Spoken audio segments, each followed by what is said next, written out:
Hello guys, আসসালামু আলাইকুম। আজকে আমি মিষ্টি কুমড়ো আর পুঁই শাক আর আলু দিয়ে একটা চিংড়ি মাছের সবজি তৈরি করব।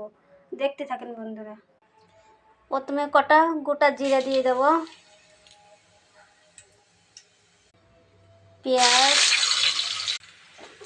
পেঁয়াজটা লাল লাল মতন ভাজা হয়ে গেছে। এবারে আদা বাটা রসুন বাটা একসাথে পেস্ট করে রেখেছিলাম সেটা দিয়ে দেব,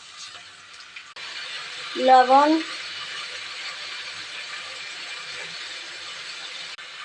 ধনে গুঁড়ো, জিরে গুঁড়ো, গোলমরিচের গুঁড়ো, হলুদ,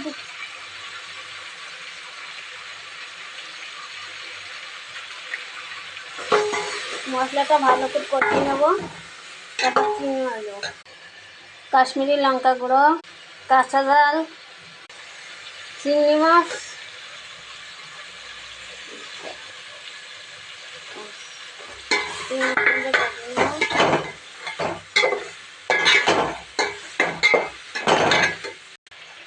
মিষ্টি কুমড়ো, এবার মিষ্টি কুমড়ো দেবো, এবার পুঁই শাক দিয়ে দেবো,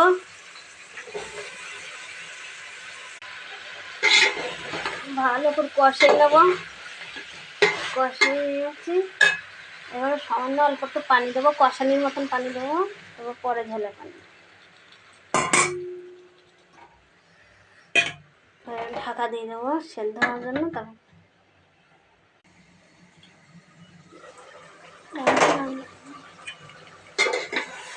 কষানি হয়ে গেছে, এবার ঝোলের পানি দেবো।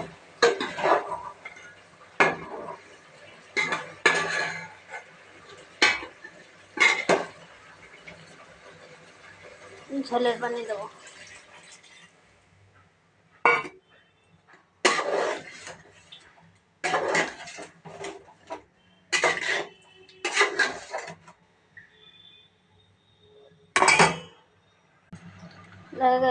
তরকারি হয়ে গেছে, এবার নামিয়ে নেব।